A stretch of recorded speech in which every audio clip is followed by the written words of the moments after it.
Okay, so this is really frustrating. I thought I would just make a quick video updating you on the plans the German government announced on Wednesday going forward and explaining how this might impact on daily life in Germany. That's really difficult to do when things are changing almost on an hourly basis. I start writing a script and it's inaccurate before I've even finished it. The trouble is Germany's very federal system. The 16 states are actually in charge of most of this. All the federal government can do is to try to get them to agree in principle, which is what they did on Wednesday. Then they all went their separate ways and did their own thing. Take face masks, for example. Some states want to make them mandatory and other states think that that is pointless. And so a compromise was reached. The government would merely urgently recommend them. And then Saxony went ahead and made them mandatory anyway.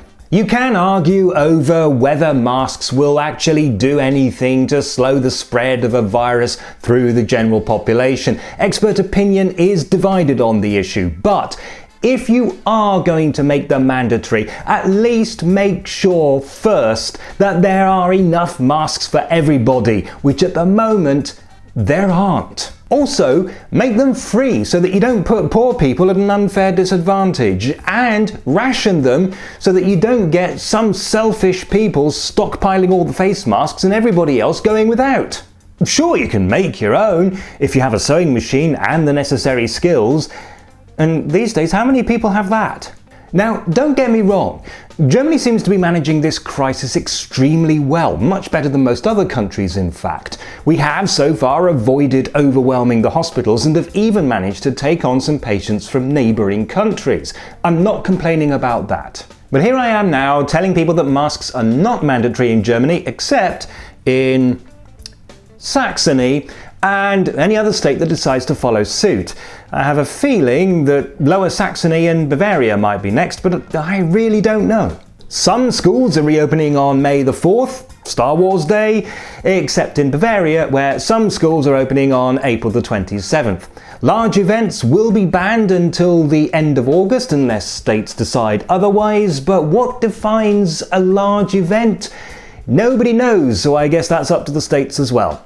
Oh, and in this village it's just been announced that the annual Straw Bale Festival, which is held at the beginning of August, has officially been cancelled. Not that I have any kind of influence unless this video unexpectedly goes viral and gets seen by lots of German politicians, but it strikes me that when this is over, the federal government really needs to draw up a kind of master plan to deal with future emergencies. You see, it's a bit mad that as long as I'm here, I can go out of the house, but I have to socially distance myself from everybody except my wife. But if I go just a few miles over the border into Hesse, I can meet one other person at a time as long as my wife isn't with me. Federalism has a lot of advantages, and I can see the sense in being able to respond to local conditions.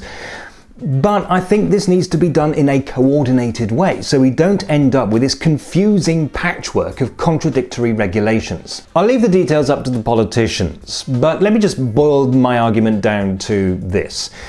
Regional autonomy is good, but I think that we, the citizens and residents, would appreciate it if, in situations like this, the 16 states were at least reading from the same script. Still, as I said before, we seem to be doing well. The Robert Koch Institute has said that the crisis is now manageable, which is excellent news. As long as we persevere and don't do anything hasty, I think we're going to be fine. And Frau Merkel, if you need to pick my brains, just drop me an email.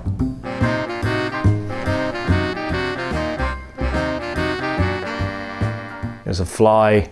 Go away, fly. Okay, so now there's a spider abseiling down in front of my eyes.